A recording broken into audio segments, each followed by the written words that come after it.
Graça e paz, queridos irmãos, um ótimo dia a todos. Hoje, dia 18 de junho de 2025, nosso devocional diário está em Filipenses, capítulo de número 3. Resta, irmãos meus, que vos regozijeis no Senhor. Não me aborreço de escrever-vos as mesmas coisas, e é segurança para vós.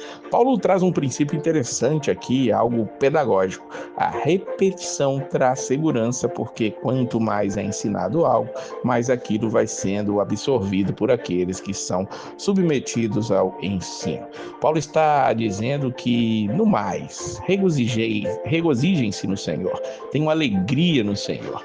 É incrível nós pensarmos que Paulo está preso ao escrever esta carta e ele manda os irmãos estarem alegres, estarem regozijando. Ele vai recomendar aos irmãos ali, vai dar algumas advertências a eles para eles se guardarem. Veja o versículo 2: guardem-se dos cães, guardem-se dos maus obreiros, guardem-se da circuncisão.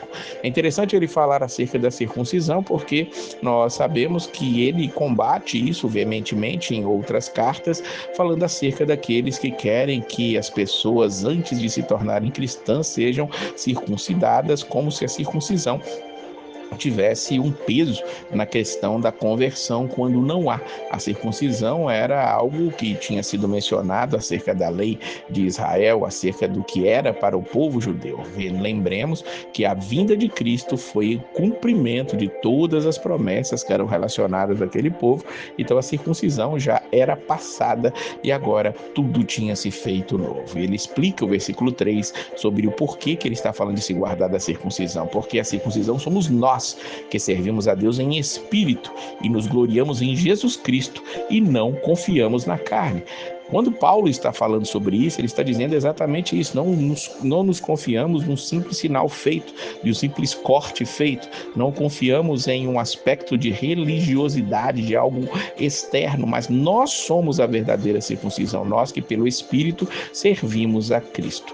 E ele disse aqui abaixo que ele podia se gloriar em ter sido circuncidado, em ser da linhagem de Israel, da tribo de Benjamim. Ele era um hebreu realmente, ele era um fariseu segundo a lei, ele foi perseguidor da igreja, alguém que tinha do que se gloriar, mas ele diz no versículo 8 que tem também por perda todas as coisas, pela excelência do conhecimento de Cristo Jesus, meu Senhor, pelo qual sofri a perda de todas essas coisas e as considero como escória, para que possa ganhar a Cristo. Paulo, ele tinha uma longa lista de coisas que o qual podia se exaltar em relação à lei de ter sido circuncidado, de ser da tribo de Benjamim. A tribo de Benjamim, inclusive, foi a única que ficou ao lado de Judá, depois daquele cisma, daquela divisão do reino, e vemos que Paulo reputa tudo isso aqui como escória, como lixo. Para quê? Para ganhar a Cristo, porque a excelência do conhecimento de Cristo é que era o mais importante para ele.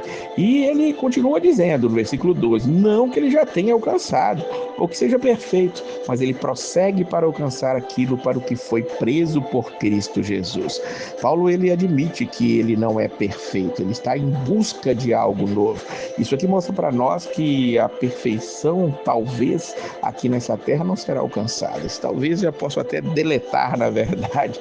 A perfeição não é alcançada aqui, mas nós temos que demonstrar que estamos buscando isso, lutando por isso. E ele diz no versículo 13, irmãos, quanto a mim não julgo que haja alcançado, mas uma coisa faço, e é que, esquecendo-me das coisas que atrás ficam e avançando para os que estão diante de mim, prossigo para o alvo, pelo prêmio da soberana vocação de Deus em Cristo Jesus. Perceba que Paulo sabe que a perfeição não foi alcançada por ele, mas ele não cansa de buscá-la. E assim deve ser o cristão. Todos nós que nascemos de novo, somos aqueles que sabem que falharemos, que erraremos, mas isso não pode ser algo normal, não podemos nos acomodar nisso.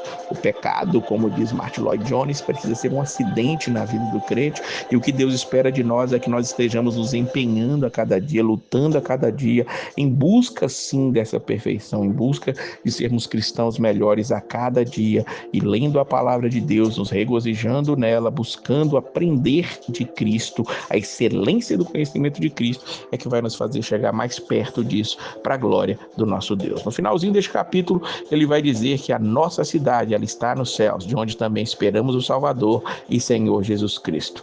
Ele diz que nossa cidade não é aqui, não temos que viver como que aqui fôssemos ficar, porque nós temos uma cidade especial preparada para nós e nós esperamos desse lugar vir o nosso Senhor Jesus Cristo. E quando ele vier, o versículo 21 diz para nós que ele transformará o nosso corpo abatido parecer conforme o seu corpo glorioso, segundo o seu eficaz poder, e sujeitar também a si todas as coisas. Paulo dá uma pitadinha aqui aos filipenses, aquilo que ele vai falar de maneira especial no livro de 1 Coríntios, capítulo 15, sobre a questão da ressurreição, dizendo que sim, nós vamos receber um novo corpo na ressurreição, e ele vai ser um corpo conforme o corpo glorioso de Jesus Cristo. Ele transformará o nosso corpo abatido. Aqueles que estiverem vivos receberão no abrir e fechar de olhos um corpo glorificado, e aqueles que já tiverem morrido na vinda de nosso Senhor Jesus Cristo, nós veremos também que essas pessoas vão ressuscitar e receber o mesmo corpo. Seus corpos que estão nas sepulturas viraram pó, vão ser restituídos às suas almas que estavam com Jesus lá na glória, e todos estaremos com o Senhor, nos encontraremos com ele nos ares, porque de lá ele vem. Por isso ele diz no versículo 20 que nós esperamos o nosso Senhor e Salvador vindo dos céus, o Senhor Jesus Cristo. Que essa seja a sua expectativa também, a vinda do nosso Senhor Jesus Cristo. E para que a maneira de esperá-lo é lutando, avançando, indo adiante, não olhando para as coisas que ficaram para trás, mas seguindo adiante, buscando o prêmio da soberana vocação de Deus em Cristo Jesus. Que capítulo espetacular! Leia, releia, não esqueça de estar compartilhando, curtindo, comentando esta mensagem que você está recebendo para que o Evangelho possa chegar a mais e mais pessoas. Que Deus abençoe a sua vida e a paz do Senhor.